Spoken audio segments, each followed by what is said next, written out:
मुस्तफ़ा ज़ैदी की एक नज़्म दीदनी, फर्रुख मंजूर की आवाज में।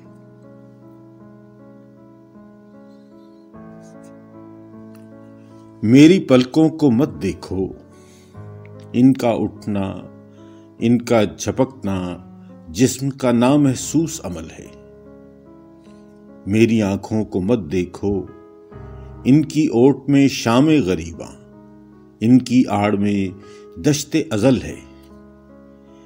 मेरे चेहरे को मत देखो, इसमें कोई वादा फरदा, इसमें कोई आज न कल है।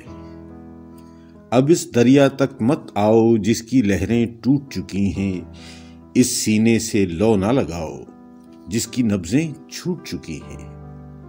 अब मेरे कातिल को चाहो, मेरा कातिल मरहम मरहम, दरिया दरिया साहिल साहिल।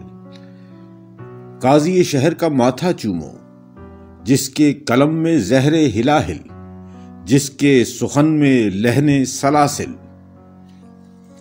अब उस रक्स की धुन पर नाचो जिसकी गत पर लुट गया काजी, जिसकी लय पर बिक गया काजी।